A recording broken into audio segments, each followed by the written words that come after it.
지난주까지 스가랴서 강해를 우리가 마쳤고요. 이번 주부터는 디모데전서 말씀으로 하나님 말씀을 듣기를 원합니다.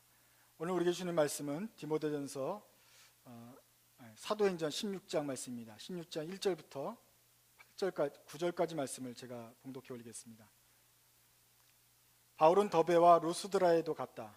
거기에는 디모데라고 하는 제자가 있었는데 그의 어머니는 신앙이 돈독한 유대 여자이고 아버지는 그리스 사람이었다. 디모데는 루스드라와 이고니온에 있는 신도들에게 호평을 받는 사람이었다. 바울은 디모데가 자기와 함께 가기를 바랐다. 그래서 바울은 그 지방에 사는 유대 사람들을 생각해서 디모데를 데려다가 할례를 행하였다. 그것은 디모데의 아버지가 그리스 사람이라는 것을 그들이 모두 알고 있었기 때문이다. 바울 일행은 여러 도시를 두루 다니면서 예루살렘에 있는 사도들과 장로들이 정한 규정들을 사람들에게 전해주어서 지키게 하였다. 교회들은 그 믿음이 점점 더 튼튼해지고 그 수가 나날이 늘어났다. 아시아에서 말씀을 전하는 것을 성령이 막으심으로 그들은 부르기아와 갈라디아 지방을 거쳐가서 무시아 가까이 이르러서 비두니아로 들어가려고 하였으나 예수의 영이 그것을 허락하지 않으셨다. 그래서 그들은 무시아를 지나서 드로아에 이르렀다. 여기서 밤에 바울에게 환상이 나타났는데 마케도니아 사람 하나가 바울 앞에 서서 마케도니아로 건너와서 우리를 도와주십시오 하고 간청하였다. 사도행전 16장 말씀으로 젊은 선교사의 고민이라는 제목을 가지고 말씀을 전하겠습니다. 디모데전서를 우리가 하기 전에 먼저 디모데에 대해서 먼저 생각을 해보길 원합니다. 선교사가 되려고 한다면은 큰 각오가 있어야 될 것입니다. 어떤 경우에 다만 일주일이라도 단기 선교사를 해가지고 선교 활동을 하겠다 하는 사람들도 역시 부담감이 있습니다. 이 많은 영혼들을 내게 맡기셨다 하는 중압감이 있고요. 또 한편으로는 과연 무슨 일이 내게 일어나게 될 것인가, 어떤 일들이 벌어질 것인가에 대한 것을 알지 못하기 때문에 두려움이 있고 긴장하게 될 것입니다. 만약에 그래도 그 사람이 좀 여러 차례 경험이 있고 아니면 인생의 연륜이라도 있는 사람이라면 좀 나을 것입니다만은 그 사람이 젊은 사람이고 아직 인생의 경험이 적은 사람이라고 한다면 더더욱 불안할 것입니다. 사도 바울이 디모데에게 편지 쓸 때 디모데는 에베소에서 목회를 하는 젊은 목회자였습니다.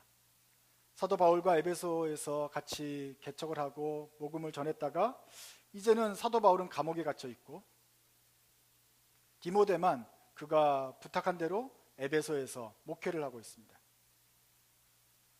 그래서 에베소에 있는 디모데도 역시 아직도 젊은 목사이지만 근데 그 젊은 목사가 더 젊었던 시절이 있습니다. 그것이 바로 사도행전 16장에 나타납니다. 그 젊은 청년 디모데가 처음으로 선교사 일을 시작할 땐 그 무렵입니다. 그 일부터 먼저 살펴보면 우리가 디모데에 대해서 더 잘 알게 될 것이라고 생각합니다.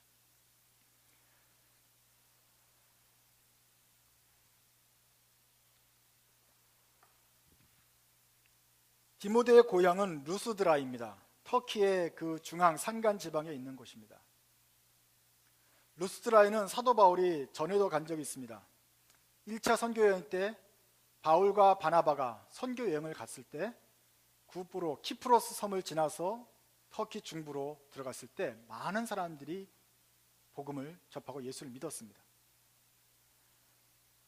거기서 돌로 쳐 맞기도 하고 다치기도 하고 죽을 고비를 여러 번 넘겼지만 그래도 복음의 열매들이 있었습니다.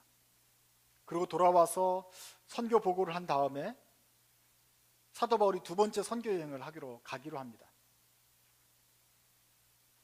그때 일이 바로 사도행전 16장에 나타나 있습니다. 사도행전에 보면 거기에 디모데라고 하는 제자가 루스드라 교회에 있는데 그 어머니는 신앙이 돈독한 유대 여자다. 엄마는 주이십니다. 근데 사도 바울의 전도 여행을 통해서 복음을 받아들이고 그 집안이 크리스찬이 되었어요. 그런데 아빠는 어느 나라 사람입니까?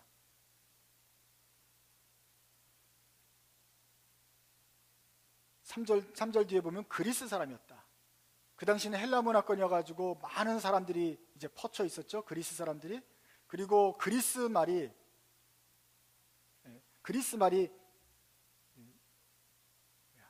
공통어였습니다. 사람들은 그리스말을 읽고 들어야 되고 시장에서도 그리스말을 썼고 나라는 로마 제국이고, 그런데 유대인들은 세계로 흩어졌기 때문에 터키에 왔다가 이 엄마랑 그리스 아빠랑 만나서 결혼해서 낳은 1.5세가 바로 디모데입니다. 그러니까 디모데는 주이시처럼 코도 좀 튀어나왔을 뿐만 아니라 그 로마 그리스 신화에 있는 조각상처럼 멋있는 몸에 곱슬머리도 가지고 있는 약간 백인이기도 하는, 갑자기 꽃미남이 생각나는데 하여간 그런 사람이 것입니다.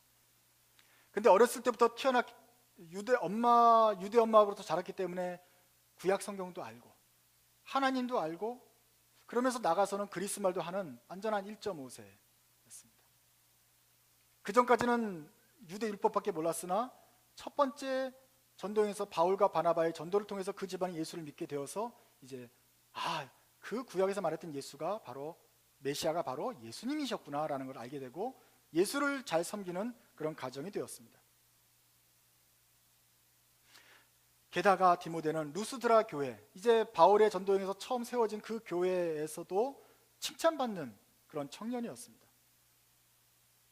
호평을 받았습니다. 다들 평판이 좋았습니다. 디모데 걔는 괜찮은 청년이라고 말을 했습니다. 이런 사람이야말로 바울의 선교 여행팀에 합류하게 된다면 아주 적합한 사람이었을 것 같습니다. 그래서 바울이 디모데 보러 같이 합류하자고 초청을 하고 디모데는 거기에 응합니다. 아니, 그 엄마는 아들을 선교 여행에 보는 대로 가도록 허락을 합니다. 우리나라처럼 무슨 이메일을 하고 비행기를 타고 선교 여행 가는 것이 아니고 한 번 떠나면 언제 올지 모르는, 죽음이 있고 돌에 맞아 죽을지 모르는 그 선교팀에 디모데도 가겠다 그러고 엄마도 보냅니다. 참 좋은 집이죠. 성경에는 디모데가 나중에 다시 이 루스드라로 와서 엄마를 만났다는 기록이 없습니다. 기록은 없지만 만날 수는 있겠죠. 에베소에서 사역하는 동안, 에베소도 터키 서쪽에 있는 도시입니다. 에베소서에서 있는 동안 일주일 정도 휴가를 걸어가지고 루스드라 왔으면 만났겠죠. 아마 그 사역 기간에 일생 몇 번쯤 엄마를 만났든지 엄마가 에베소를 방문했다든지 그런 기회는 있었을 것입니다만은 그렇게 많지 않았을 것입니다. 왜냐하면 디모데는 바울을 따라서 그리스, 터키, 심지어는 로마까지 가서 그를 돕느라고 전 세계를 같이 돌아다녔기 때문에 그렇습니다. 그러니까 그런 어려운 일에 디모데가 선뜻 나서게 되었고 아시아, 유럽, 또 예루살렘까지 와서 복음을 전하는 선교사의 삶을 시작하게 되었습니다. 여기서부터 디모데의 일생이 꼬이기 시작합니다.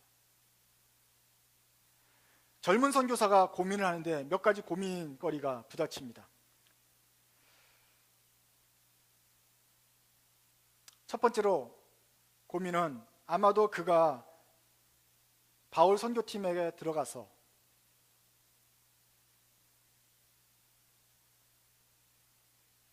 머지않은 시간에 바울 선교팀의 내막을 들은 다음부터 생겼을 것입니다. 낯선 사람들에게 다가가서 주님 복음을 모르는 사람들에게 다가가서 복음을 전해주고 그 사람들이 깨어나고 교회가 세워지는 건 얼마나 감격스러운 일입니까? 그런데 이 선교사 역의 실상을 알아보니 이게 쉬운 게 아니었단 말입니다. 늘 은혜스럽고 성령 충만한 것이 아니었다 하는 것을 그가 맨 처음에 알았습니다. 바울 선교팀에 들어가서 제일 궁금했던 거 하나를 물어봤습니다.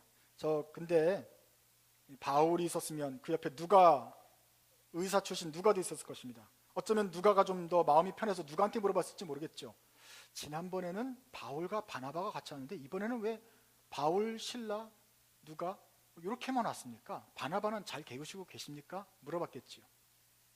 무슨 일이 있었습니까? 2차 전도여행 때도 바나바와 바울이 같이 왔습니다. 출발을 같이 했는데 마가를 같이 데려갈 것이냐라는 문제로 둘이 크게 의견이 갈라졌습니다.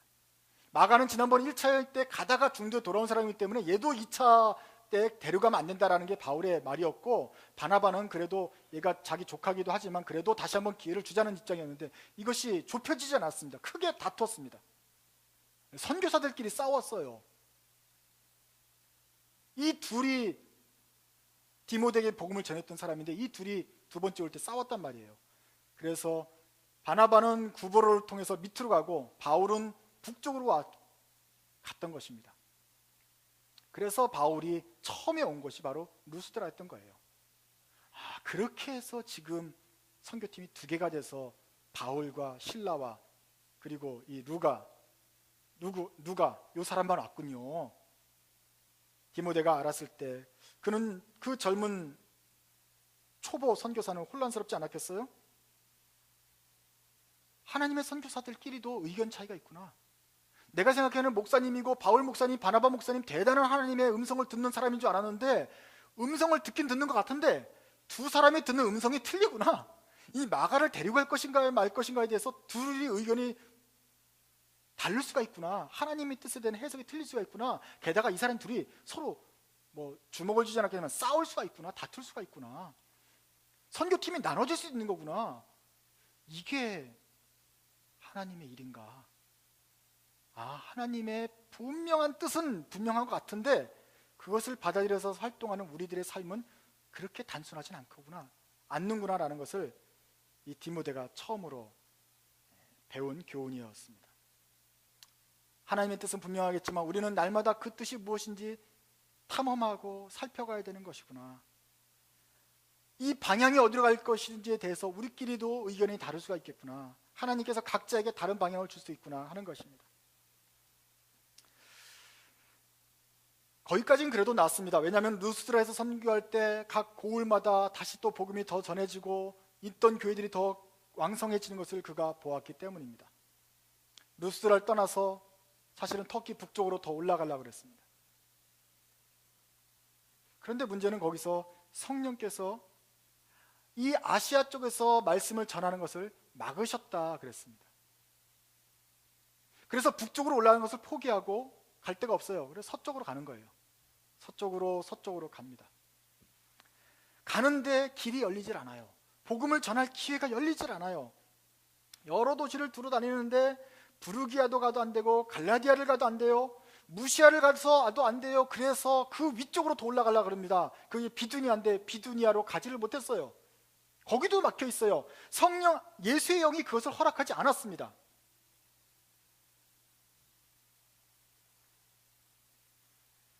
갈 바를 몰라서 방황하고 있는 모습, 그 바울의 당황스러운 모습. 바울과 실라, 루가가 다 방황하는데 디모데는 초짜 선교사는 아무도 모르면서 보는데 이 선배들이 다 방황하고 디렉션을 몰라서 혼동을 겪고 있는 모습을 계속해서 지켜보는 거예요. 결국은 드로아까지 왔습니다. 바로 드로아는 트로이 성, 우리 아시는 트로이 목마 있는 트로이 성 바로 밑에 있는 도시입니다. 그래서 이름도 비슷하잖아요. 드로아예요. 거기까지 왔는데 이젠 더 이상 갈 데가 없어요. 바다예요.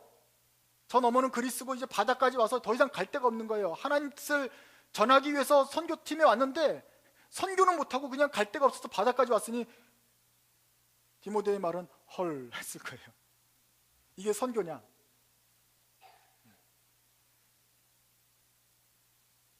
지금까지는 기도하면 주님이 정확하게 보여주시고 기도응답도 해주셨는데 선교팀에 들어왔더니 계속 막히고 허락하지 않으시고 복음의 길이 열리지 않고 복음을 전한다고 헌신을 했는데 열리질 않아요. 뭐가 잘못된 것인가?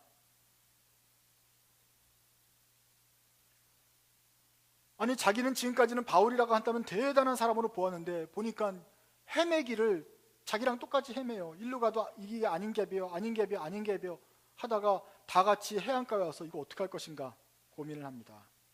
이게 지금 제대로 된 선교팀인가 하는 의문이 생기지 않겠어요?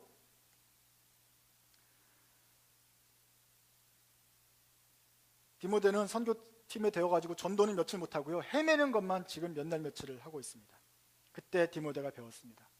선교라는 것이 고속도로처럼 쫙 열려있는 것이 아니고 마치 정글 탐험처럼 덩굴을 헤치고 없는 길을 만들어 가면서 이 길이 하나님 뜻인지 물어가면서 하나님 뜻을 헤쳐나가야 되는 그런 모험이구나 라는 사실을 배웠습니다.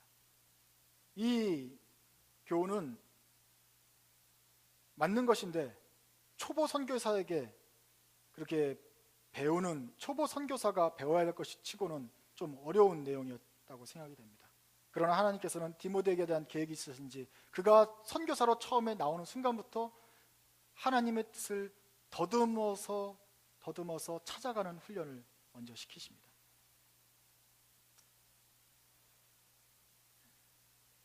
그날 밤에 바울이 꿈을 꾸는데 그 바다 건너, 생각지도 않았던 바다 건너에 있는 사람들이 와서 나를 도와달라, 우리를 도와달라는 꿈을 꿉니다. 그게 바로 그리스 사람입니다. 그리스 옷을 입고 그리스 차림을 한 사람이 우리를 도와달라라는 꿈을 꾸고 나서 바울이 이 북쪽으로 가도 안 되고 뭐 저쪽으로도 안 되는 것이 바로 하나님께서 우리를 이쪽까지 인도하셔서 바다를 건너게 하시려는 뜻이었구나 라고 알고 그리고 바다를 건너갑니다. 그래서 그리스에 딱 도착했는데 그 첫 번째 성은 빌립보였습니다. 빌립보에 갔더니 진짜 하나님 뜻인지 거기서 루디아를 만나요. 물가에서 루디아를 만나서 그 집에서 세례를 주고 거기서 복음을 전하는 거점으로 삼습니다. 그리고 나서 복음을 전하는데 거기 점치는 여종이 있어요. 귀신 들려가지고 점을 쳐가지고 무당집 하는 종이 있어요. 그 사람 만나서 바울이 귀신을 내쫓아 줍니다. 그래서 이 사람은 제정신이 되었습니다. 하나님께서 함께 하시는 것 같지요? 근데 이 점치는 종이 나와버리고 귀신이 없어지니까 점치는 종을 고용을 해가지고 무당집을 운영하던 주인이 화가 났어요. 자기가 무당을 할 수가 없는 거야. 바울 때문에. 왜 우리 이 멀쩡한 게 아니라 귀신 들린 종을 고쳤느냐 해가지고 경찰에 신고를 합니다. 그래서 경찰이 들이닥쳐서 주동자를 잡아서 감옥에 가둡니다. 그게 빌립보 성에 일어난 체포입니다. 누굴 잡아갔냐면 바울과 실라를 잡아갔습니다. 언제 한번 말씀드렸죠. 왜 디모데는 안 잡아갔을까요? 잡아갈 가치가 별로 없는 초보였기 때문에, 애였기 때문에 아직 안 잡아간 것입니다. 바울과 실라를 잡아갔어요. 누가하고 디모데랑 둘이 여관에 앉아가지고 또 이게 어찌 된 일이냐 고민하게 됩니다. 바울도 없고 실라도 없어요. 지금 하나님 뜻인 줄 알고 왔는데 이게 대체 무슨 일이냐. 주님께서 함께 하신다는데 왜 갑자기 이런 변고가 일어날 것인가. 우리는 과연 어떻게 할 것인가. 그냥 앉아 있어요. 근데 밤중에 바울과 실라가 찾아왔습니다. 멀쩡하게 나왔습니다. 어떻게 된 것입니까? 밤중에 우리가 감옥에서 찬송을 하는데 지진이 나고 다 창고가 열리고 옥문이 열려가지고 그랬다. 간수가 우리 보고 그것을 보고서 예수를 믿게 되었다. 그래서 간수네 집에 가서 세례를 줬더니 온 집안이 예수를 믿게 된 것이다. 그렇게 해서 하나님께서 그 간수 집안에 문을 열어준 것을 간증을 해요. 디모데가 그때 많이 깨달았습니다. 진짜로 비록 여기서 어려움도 있고 체포도 당하지만 빌립보에서 전한 것은 하나님의 뜻이었구나. 그것을 알면서 세 번째 교훈을 얻는데 그것은 뭐냐면은 복음을 전하는 일에는 쉬운 일만 있는 것이 아니고 이렇게 환난과 어려움이 있을 것이고 이런 환난과 곤란을 이겨내면서 복음을 전하는 것이 선교사의 삶이구나. 그것을 알았습니다. 우리는 보통 이렇게 생각합니다. 내가 하나님 뜻에 잘 반응하면 하나님 뜻에 만나서 제가 여기 있습니다. 저를 써주십시오. 이렇게 만약 헌신하기만 한다면 주님께서 나를 가상히 여기셔서 아주 그냥 듬뿍 축복을 하시고 나를 갖다 크게 써주실 걸 생각을 하지만 실제 선교 현장은 그렇지 않다. 우리가 가는 길에 투옥이 있을 것이고 모함을 받을 것이고 체포당할 것이고 길이 막힐 것이고 복잡한 길이 있을 것이다. 그러니까 관둬야 되나요? 그럼에도 불구하고 복음을 전하는 이 일, 그래서 이게 어려운 것이죠. 그것이 어렵기 때문에 그럼에도 불구하고 복음을 전하도록 우리를 부르신 것입니다. 디모데가 이것을 깨달았습니다. 그래서 디모데가 선교 활동을 통해서 배운 것, 그가 발견했던 믿음의 길은 조금 더 색다른 것이었습니다. 우리가 생각하는 믿음의 길, 주님을 따라가는 길, 진리의 길, 빛의 길, 그러면 확신하고 눈에 보이고 아주 든든한 반석 같은 거라고 생각하는데 그것을 실제적으로 걸어가는 길 자체는 불확실하고 불투명하고 모호하고 손에 잡히지 않고 뭔가 꼭 집어서 말할 수가 없는, 그리고 일일이 두들겨서 확인해 봐야 되는 그런 더듬어가는 길이라 하는 것을 그가 알았습니다. 그리고 디모데가 앞으로 계속해서 그가 선교사와 목회 활동을 하면서 배워야 될 것도 바로 그것이었습니다. 보장도 없고 어떤 확실한 근거도 없지만 그래도 그것을 주신 하나님이 분명하신 분이기 때문에 우리는 위험을 감수하고 불투명한 그 길을 불안한 마음을 누르면서도 앞으로 걸어나가야 된다 하는 것을 그가 보았습니다. 가는 길은 불투명하고 가는 길은 복잡하지만 하나님의 뜻은 분명한 거예요. 그래서 그것을 믿는 믿음으로 우리는 가는 거구나 하는 것을 알지 않았겠습니까?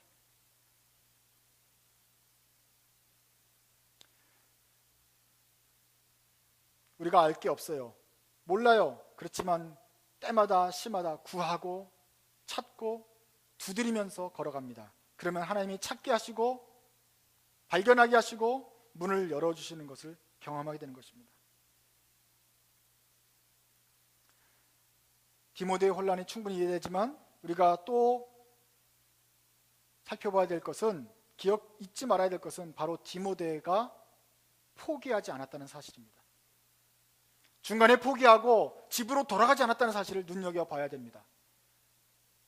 성령이 막으셨고 예수의 영을 허락하지 않았고 해안가까지 갈 때까지 갔고 빌립보에서는 돌에 맞았고 데살로니가에서는 깡패들에게 혼났고 그럼에도 불구하고 그가 포기하고 돌아가지 않았습니다. 이게 쉬운 게 아니에요. 마가는 돌아갔었잖아요. 나중에 많은 바울의 동역자들이 세상으로 다시 돌아가는 건데 디모데는 끝까지 바울 옆에 남아 있습니다. 이것이 쉬운 것이 아닙니다. 그가 평생토록 바울과 함께했던 것을 우리는 볼 수 있습니다. 질문이 생기죠? 도대체 무엇이 그를 그렇게 만들었는가? 첫 출발부터가 아주 꼬인 인생이었어요. 힘들었어요. 이거 아주 보통 힘든 게 아니고 막히는 길이었어요. 그런데도 디모데가 끝까지 선교 활동을 계속할 수 있었던 비결이 무엇인가? 1.5세잖아요. 보통 정체성 혼란된다 그래가지고 헷갈리는 사람인데 왜 이 디모데는 다른 1.5세, 미주 한인 1.5세 이런 사람하고 비교가 안 되게 아주 굳은 신념을 가지고 끝까지 바울을 따라갈 수 있었느냐? 그 비결을 발견하려고 디모데의 환경을 조사해 보면 디모데후서 1장 5절에 다다르게 됩니다. 우리 맨 밑에 있는 디모데후서 1장 5절 한번 읽어보시겠습니까? 먼저 영어로 읽고 그 다음에 한국말로 읽겠습니다. 영어로 읽겠습니다. 시작.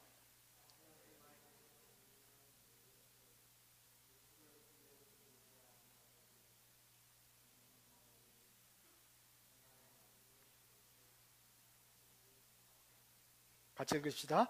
나는 그대 속에 거짓이 없는 믿음을 기억합니다. 그 믿음은 먼저 그대의 외할머니 로이스와 어머니 유니게 속에 들어있었는데 그것이 그대 속에도 깃들어 있음을 나는 확신합니다.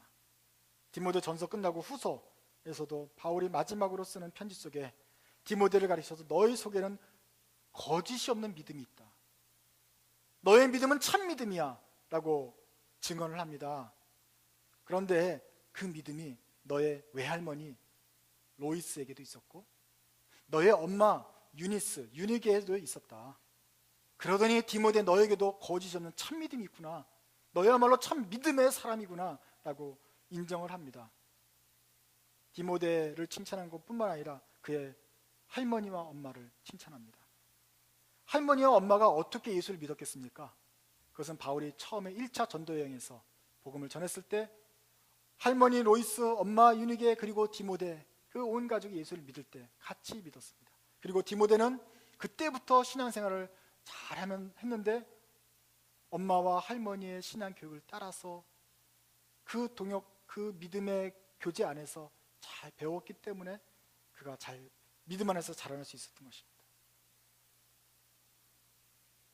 이처럼 하나님의 백성, 하나님의 믿음을 잘 간직하는 부모와 친척들 사이 속에서 자라난다는 것이 얼마나 큰 자산인지 모릅니다.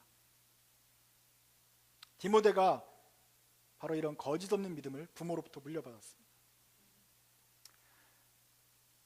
어릴 때부터 신앙생활한 사람, 기억에 나지 않고 아니면 엄마 뱃속에서 신앙생활한 사람을 우리는 가르쳐서 모태신앙이라고 말을 합니다. 모태신앙이 뭔지 알죠? 아는 사람 말고 모르는 사람한테 물어보는 거예요? 영국이? 아니야? 예소미? 모태신앙이 뭐예요? 데니 씨. 세미와 데니도 모태신앙이죠. 현선이랑 다 그렇다고 보세요. 기억이 없을 때부터 다 우리 모태신앙일 거예요. 왜냐하면 어머니 모자, 뱃속 태자 해가지고 엄마 뱃속부터 우린 거의 믿었다. 뱃속에 나와서 믿을지라도 이건 기억이 없을 때부터 그냥 계속 나는 드림교회 그냥 나와 있었다. 깨어보니 교회였다. 이런 사람을 모태신앙이라 그래요. 어렸을 때부터 크리스찬이에요. 근데 한국에서는 이 사람을 뭐라 그러냐면 모태신앙을 워드프레스 해가지고 기도도 못해, 찬송도 못해, 신앙생활 참 못해. 그래서 모태신앙이라고 부른단 말이에요. 조크죠.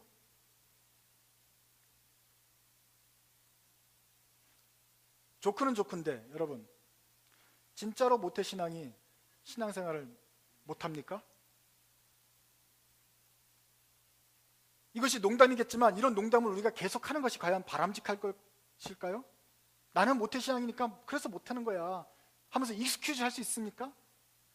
저 사람은 중간에 아주 확신하게 예수를 믿었기 때문에 저렇게 잘하는 거 열심히 하는 거야. 하지만 나는 원래 그냥 어렸을 때부터 그냥 다녔기 때문에 잘 못해. 이런 익스큐즈가 하나님 앞에 합당할 것인가 하는 말입니다.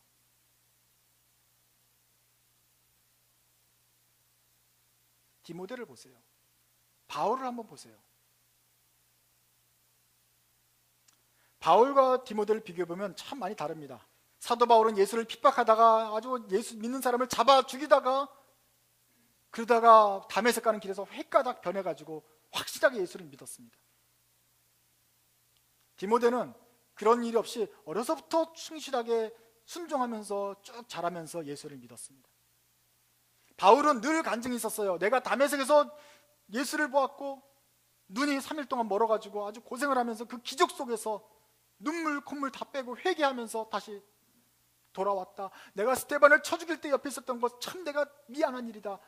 고민하는 그런 흔적이 있어요. 그래서 그 바울은 아주 분명하고 확신 있는 신앙을 가졌다고 우리는 믿어요. 그래서 디모데는 어려서부터 꾸준하게 신앙생활을 했습니다. 그래서 디모데가 물에 물 탄 듯 술에 술 탄 듯 이렇게 맹숭맹숭한 신앙생활을 했습니까? 그러지 않아요. 디모데는 로이스와 유니게의 믿음을 받아가지고 잘 컸을 뿐만 아니라 그 다음에 그가 선교사로 가자고 바울이 부르셨을 때 가겠습니다 나섰단 말이에요. 이것은 죽음의 길이에요. 다시는 엄마를 볼 수 없는 길일 수도 있어요. 세계에 배를 타고 나가면 다시 돌아올 수 있는 기약이 없는 길이에요. 거기를 나갔습니다. 북쪽 길이 막히고 서쪽 길이 막히고 도무지 전도의 길이 안 됐을 때도 그가 이거 아닌가 봐 하면서 돌아오지 않았습니다. 바울이 감옥에 갇히고 신라가 감옥에 갇혀 연락이 안 될 때도 그가 끈히 기다려서 그 사람을 기다렸지 선교 여행을 중간에 포기하지 않고 돌아왔습니다. 다른 사람들이 다 바울을 버리고 다 흩어질 때, 바울이 말년에 외로워질 때라도 디모데는 끝까지 바울 곁을 지켰습니다. 그는 돌아키지 않았어요. 어떻게 누가 이 사람을 가지고 신앙생활을 못한다고, 이 사람은 확신이 없는 사람이라고 그렇게 비난할 수 있습니까? 이 사람이야말로 정말 믿음의 분야에 서서 믿음을 지킨 사람 아닙니까?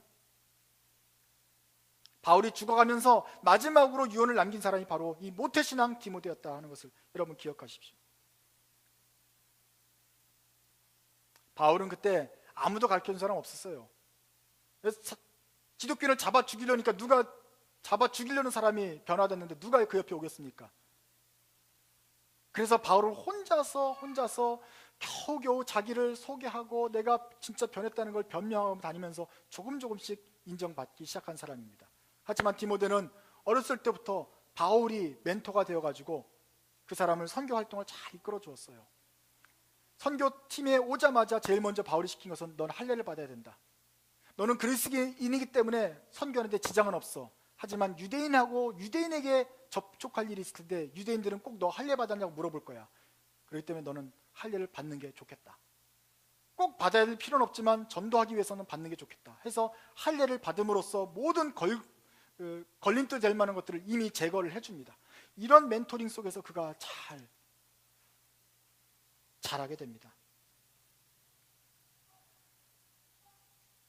그의 엄마 로이스와 유니스가 그런 믿음을 가진 부모고 할머니인데 아마 디모데는 이 엄마와 할머니를 그 뒤로는 자주 보지 못했을 것입니다. 그럼에도 불구하고 그가 바울을 끝까지 수종들었던 것은 바울의 헌신만큼이나 디모데의 헌신이 놀랍다는 것을 여러분 인정하셔야 될 것입니다.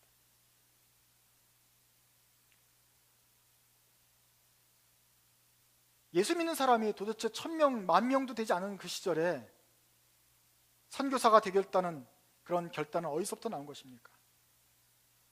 교회에서는 늘 칭찬받던 그 청년의 그 거짓없는 믿음은 어떻게 만들어졌습니까?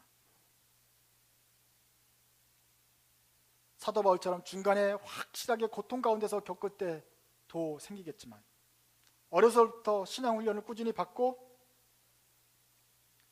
거기서 자랄 때 순전한 믿음, 굳은 믿음이 생기게 되는 것을 여러분 기억하십시오. 디모데야말로 여러분 모든 모태신앙자들이 본받아야 될 그런 모델입니다.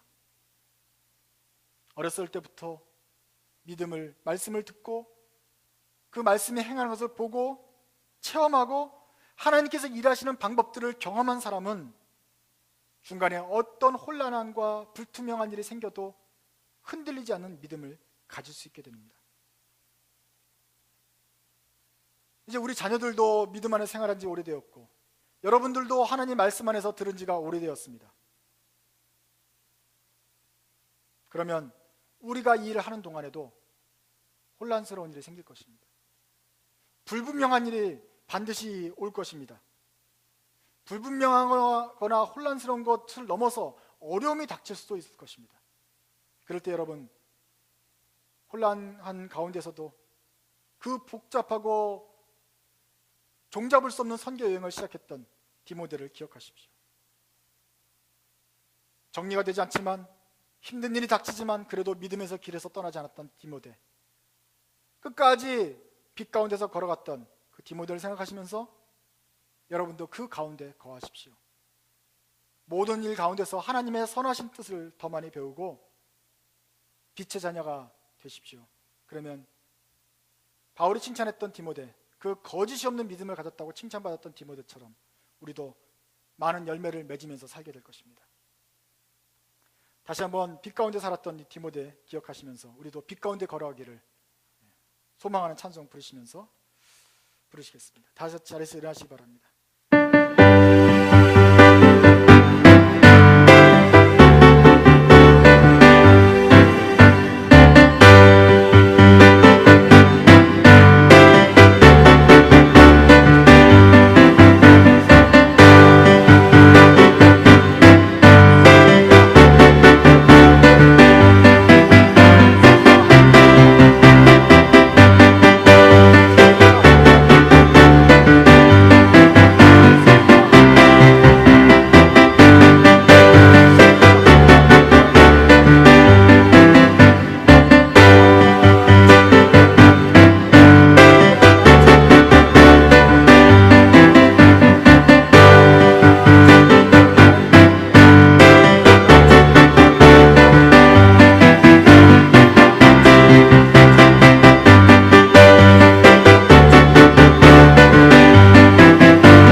여호와께서는 여러분에게 복을 주시고 지키시기 원하며 여호와께서는 그 얼굴을 여러분께로 비추사 은혜 베푸시며 그 얼굴을 여러분께로 향하여 드사 평강 주시기 원합니다. 아멘.